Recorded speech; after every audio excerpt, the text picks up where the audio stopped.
Bonjour et bienvenue dans ce séminaire de lecture de logique de l'inconscient, Lacan ou la raison d'une clinique de Christian Fierens. Je vous propose de continuer de parcourir le sous-chapitre 4 intitulé « La différence diachronique propre au signifiant » dont il a déjà été question les 2 fois précédentes.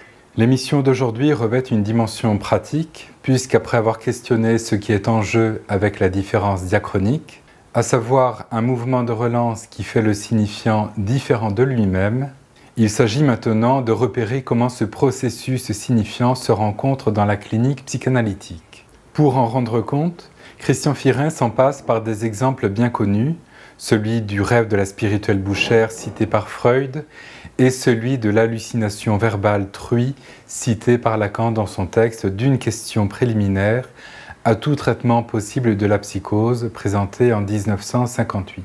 Ces 2 exemples cliniques ont beau être souvent mentionnés et commentés dans la littérature psychanalytique, l'auteur propose ici une lecture absolument nouvelle qui tout à la fois complexifie et éclaire l'approche lacanienne du signifiant, jusqu'à remettre en question l'idée que l'on s'en fait généralement. Compte tenu de la complexité du propos, je me contenterai aujourd'hui du rêve de la spirituelle bouchère, amené par Freud au chapitre 4 de la Traumdeutung. On se souvient qu'une patiente, pour contredire la thèse du rêve comme satisfaction du désir, soumet à Freud le rêve d'un désir insatisfait. Le voici. Je veux donner un souper, mais je n'ai pas autre chose en réserve qu'un peu de saumon fumé. Je pense aller faire des courses, mais je me souviens que c'est dimanche après-midi et que tous les magasins sont fermés. Je veux alors téléphoner à quelques traiteurs, mais le téléphone est en dérangement. Je dois donc renoncer au désir de donner un souper.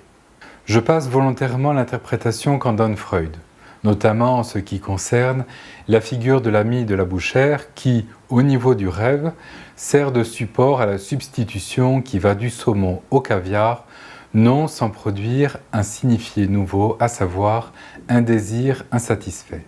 Je mentionne ceci pour faire remarquer qu'ici, Freud interprète le signifiant par un abord strictement synchronique. Je m'explique. Si l'on ne tient pas compte de ce mouvement de signifiance qui opère avec la différence diachronique, l'exemple freudien du rêve de la spirituelle bouchère a vite fait d'être réduit à une différence entre les signifiants saumon et caviar, selon la différence synchronique sur quoi repose la conception linguistique ou saussurienne du signifiant. Ceci conduit à une certaine pratique de la psychanalyse qui considère le signifiant S2 comme la production d'un nouveau signifiant, mais différent de S1. Dans cette optique, le déplacement d'un signifiant à un autre se développe continuellement jusqu'à former une chaîne signifiante d'après la topologie des tores enlacés. Chaque tour de bobinage produit un déplacement métonymique où un signifiant S1 mène à un signifiant S2 qui au tour suivant conduit à S3, etc. et ce indéfiniment. J'insiste sur le fait qu'il s'agit là d'une première approche de la psychanalyse dite lacanienne que Lacan lui-même ne suit déjà plus en 1962. Pour s'en convaincre, il n'est qu'à relire les critiques qu'il formule à propos de l'article de Serge Leclerc intitulé « Les éléments en jeu dans une psychanalyse » et celle concernant l'intervention de Pierrat Olanier dans la leçon du 2 mai 1962 de son séminaire sur l'identification. Il s'agit là d'une perspective psychanalytique que l'on peut dire névrotique en tant qu'elle s'inscrit dans la dialectique du désir qui, en fin de compte, s'apparente à un désir normatif car ne dépendant que de lui-même et ce de façon illusoire. La différence diachronique telle qu'introduite ici par Christian Fierens invite au contraire à une conception du signifiant qui rend compte d'une structure beaucoup plus complexe, nécessitant de repérer des dimensions bien distinctes, comme nous allons le voir, et en même temps d'une structure beaucoup plus simple puisqu'elle n'opère que sur un seul signifiant, ici en l'occurrence le signifiant saumon. Je cite l'auteur. Le saumon 1 comme S1 a pour signifier le plat préféré de l'ami de la bouchère. Le saumon 2 comme S2 en tant que saumon repris comme matériel du rêve a pour signifier le désir de la bouchère. Et le saumon X comme SX a pour signifier un X que nous situons dans la fonction phallique. Laquelle fonction phallique vaut essentiellement comme fonction de relance. Je laisse ici cette question qui sera plus longuement abordée dans un chapitre ultérieur. Je cite encore. Dans cette série, le saumon se diffère.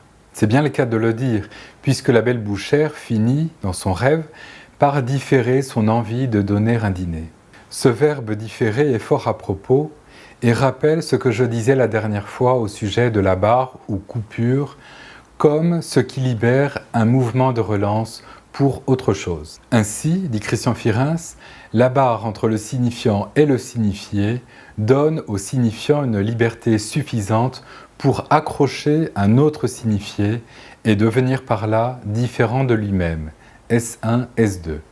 Bien que le saumon S1 rattaché au plat préféré de l'ami soit maintenu, le saumon S2 peut désormais véhiculer autre chose qui n'est pas sans indiquer ce qu'il en est du désir de la bouchère, mais il faut préciser du point de vue de la réalisation du rêve.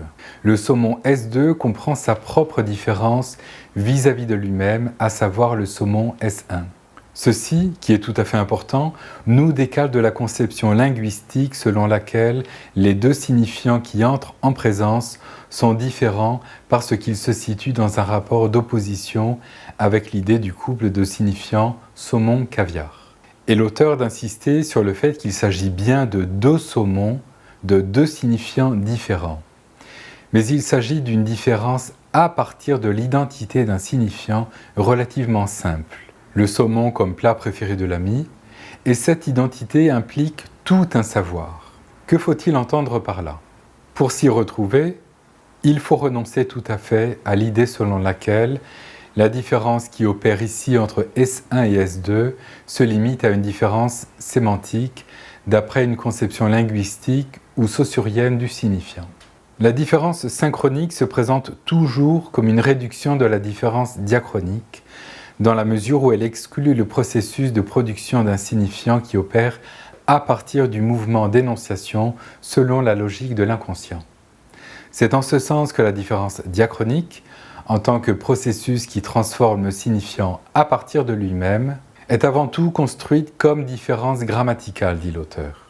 Le saumon S2, parce que véhiculé pour autre chose ou pourra s'indiquer ce qu'il en est du désir du point de vue du rêve, engage tout un savoir qui emploie S1 comme nom, comme matériel, pour former la phrase où le désir pourra tenter de se dire, dit Christian Firens. La proposition « le plat préféré de l'ami » en tant que S1 intervient comme un nom au sein d'une phrase où s'articule, se conjugue, s'énonce autre chose que le plat préféré de l'ami, autre chose là pour le désir de la bouchère du point de vue du rêve.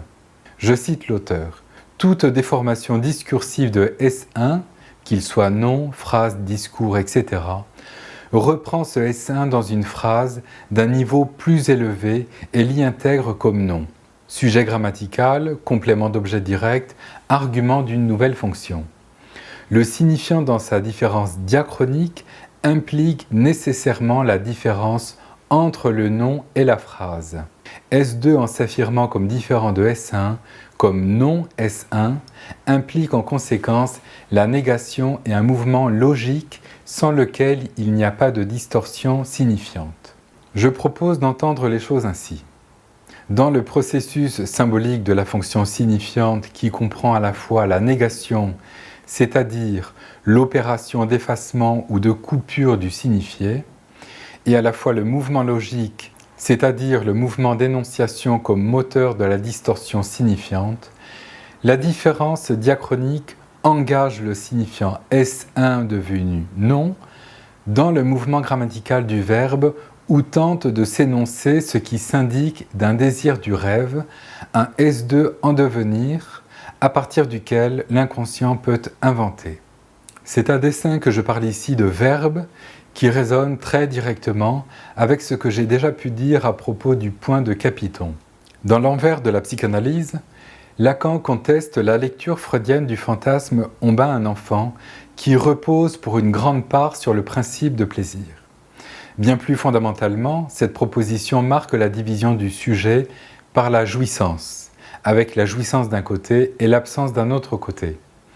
Plutôt que d'accentuer les noms du fantasme qui fixent des positions imaginaires, sous la figure d'un père qui bat par exemple, il s'agit au contraire de faire jouer le verbe qui ouvre sur la dimension de la jouissance, autrement que sous l'angle des principes de plaisir et de réalité, qui donnent une version toujours imaginaire du fantasme. La lecture de Lacan consiste donc à dire que le fantasme n'est pas à focaliser sur les acteurs en présence, acteurs dont en définitive rien ne peut se savoir, mais bien plus radicalement sur le verbe, à savoir le mouvement d'énonciation qui fait la structure signifiante. Ce qui est fondamental dans le fantasme, en tant que structure à mettre en acte dans le processus psychanalytique, c'est le poinçon, autre nom pour le verbe, et pas le sujet barré et l'objet petit a. L'essentiel du poinçon du fantasme ne s'appréhende pas en termes d'articulation au sens de mise en rapport ou au sens de ce qui fait fonction ou jonction. Le poinçon ou verbe comme charnière permet à ce qu'un S1 produit au lieu du grand autre devienne S2 sous l'impulsion du mouvement de disjonction et de différenciation propre à la position de la jouissance comme espace d'où surgit le mouvement du dire. Le verbe, qui désigne ce qui se dit aussi avec le point de Capiton, donne la structure temporelle du mouvement du dire qui transforme S1 en S2, qui fait le saut topologique de grand A à S de grand A barré, c'est-à-dire la place fondamentale du patou à partir de laquelle se met en jeu la question du désir selon l'objet petit a dans sa forme vocale de rien absolu.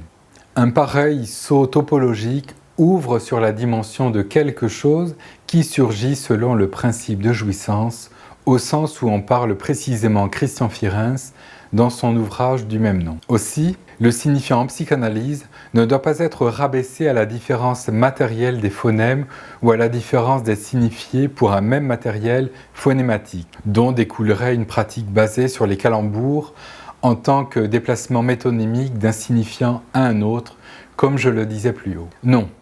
La conception lacanienne du signifiant met en jeu tout à la fois la dimension homophonique du signifiant, en tant que nom et argument, la dimension grammaticale du signifiant, en tant que phrase, fonction ou verbe, et la dimension logique du signifiant, en tant que contradiction ou non-rapport entre la dimension homophonique et la dimension grammaticale du signifiant, qui produit le saut ou l'ouverture sur la dimension dynamique et créatrice de l'inconscient. Je cite l'auteur. « Repérer le signifiant en train de se différencier exige du psychanalyste une lecture. Pour qui sait le lire, le signifiant n'est plus un donné concret qui serait absent dans certains cas et présent dans d'autres. La question n'est donc pas celle de savoir reconnaître le signifiant quand il se présente, mais bien plus de prêter simultanément attention, là est le sens de ce que Christian Fierens nomme par ailleurs l'attention également flottante, à ce mouvement de déformation discursive qui engage tout à la fois ces trois dimensions du signifiant, homophonique, grammaticale et logique, et leur équivoque respective telle qu'amenée par Lacan dans son texte L'étourdi de 1972. Je m'arrête là pour aujourd'hui. J'aborderai la dernière partie de ce sous-chapitre la fois suivante, après une petite pause estivale, c'est-à-dire le mercredi 2 septembre prochain. Nous nous retrouverons ce mercredi qui vient pour une nouvelle émission de À l'écoute du pensée poétique, dans laquelle je conclurai ma lecture du poème Comme lorsqu'au jour de fête de Friedrich Hölderlin. Au revoir et à bientôt.